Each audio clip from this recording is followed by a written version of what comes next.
ஓம் சாய்ராம். ஸ்ரீ சாயி பாபாவின் பக்தர்களின் அனுபவங்கள் அப்படிங்கிற புத்தகத்தை பூஜ்ய ஸ்ரீ நரசிம்ம சுவாமிஜி அவர்கள் நமக்காக தொகுத்து வழங்கியுள்ளார். அதுல இருந்து கங்காதர் விஷ்ணு ஷிர்சாகர் அப்படிங்கிறவருடைய லீலையை நாம இப்ப பார்க்க போறோம். இவர் 5 வயது சிறுவனா இருக்கும் பொழுதே இவங்க அப்பா காலமாயிட்டாராம். அதனால இவங்களுடைய நிலத்தெல்லாம் லீஸ்க்கு விடுத்திருக்காங்க. அந்த லீஸ் யார்கிட்ட கொடுத்திருக்காங்கன்னா பாலாஜி நெவாஸ்கர் அப்படிங்கிற ஸ்ரீ சாயிபாபாவோட பக்தர்கிட்ட இவங்க லீஸ்க்கு விட்டுருக்காங்க. அவர் கொஞ்ச நாள் கழிச்சு என்ன சொல்லிட்டாருன்னா, இந்த நிலம் எல்லாம் எனக்கு தான் சொந்தம் அப்படின்னு சொல்லிட்டாராம். இவங்க சார்புல இந்த நிலத்தை பத்தி பாலாஜி நெவாஸ்கர் கிட்ட பேசுறதுக்காக இருந்த உறவு என்னன்னா இவருடைய தாய் மாமா மட்டும்தான். சோ இவங்க தாய் மாமா அவர்கிட்ட போய் பேசி பார்த்திருக்காரு. ஆனா அவர் நிலத்தை இவங்களுக்கு கொடுக்கறதாவே இல்லை.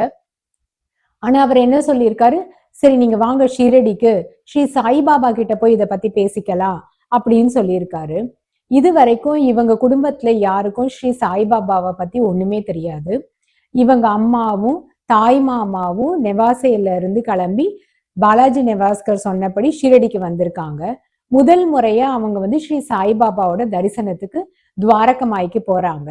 இவங்க துவாரகமாய்க்குள்ள நுழைஞ்ச உடனேயே இவங்க பாபா கிட்ட வணங்குறதுக்கு முன்னாடியே பாபா பாலாஜி எதுக்கு இந்த குழந்தைங்களை கஷ்டப்படுத்திட்டு இருக்க, அவங்களோட நிலத்தை அவங்களுக்கு கொடுத்துடு அப்படின்னு சொல்லிட்டாராம். ஆனாலும் அதுக்கப்புறமும் இந்த பாலாஜி நெவாஸ்கர் இந்த நிலத்தை இவங்களுக்கு கொடுக்கவே இல்லை. அப்புறம் கோர்ட் மூலயமா தான் இவங்க அந்த நிலத்தை கைப்பற்றினோம் அப்படின்னு சொல்லிட்டு இவர் சொல்றாரு. ஆனா இதுக்கப்புறமா இவங்க அடிக்கடி இவங்க அம்மாவும் தாய் மாமாவும் ஷிரடிக்கு பாபாவை தரிசனம் பண்ணிட்டு இருந்திருக்காங்க. இவரோட 16வது வயது வரைக்குமே இவர் ஸ்ரீ சாய்பாபா தரிசனத்துக்கு வந்ததில்லை அப்படிங்கிறாரு. ஆனா காலப்போக்குல இவர் பாலாஜி நெவாஸ்கருக்கு கொஞ்சம் புத்தி சுவாதீனம் ஆயிடுச்சு. அதுக்கப்புறம் அவரு ஷீரடிக்கும் வரதை நிறுத்திட்டாரு அப்படின்னு சொல்லிட்டு இவர் சொல்றாரு. இதுக்கப்புறம் இவருடைய அனுபவத்தை இப்ப நம்ம கிட்ட பகிர்ந்து கொள்ள போறார்.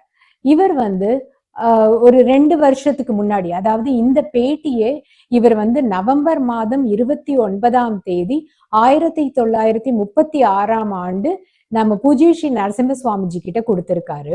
இதுக்கு 2 ஆண்டுகளுக்கு முன்பு இவருக்கு சோனாவாடி அப்படிங்கிற ஒரு ஊர், அது கோப்பர்கான் தாலுக்கால வருது. அந்த ஊருக்கு இவருக்கு வேலை கிடைச்சிருக்கு. அதனால இவர் இங்க வந்துட்டாரு.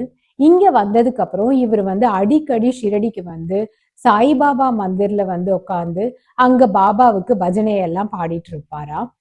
ஒரு வருஷத்துக்கு முன்னாடி, அதாவது இந்த பேட்டியை கொடுக்கறதுக்கு ஒரு வருஷத்துக்கு முன்னாடி 1935ஆம் ஆண்டு ஜூன் மாதம் 27ஆம் தேதி இவருக்கு ஒரு கனவு வருது.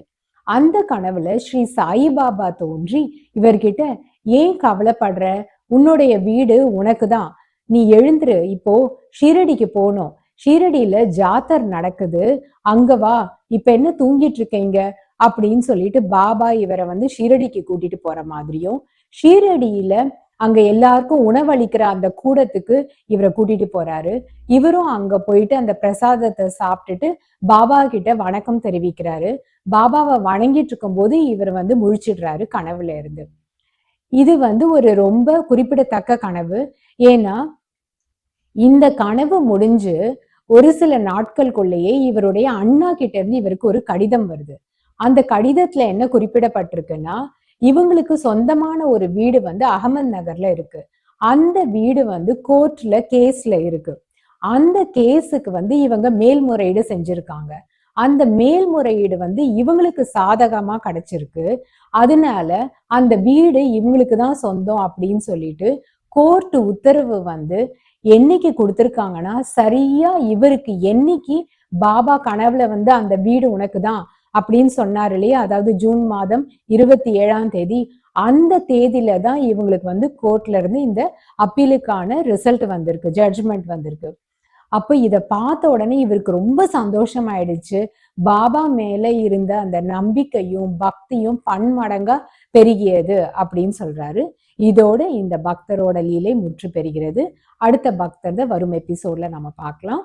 ஓம் சாய்ராம்.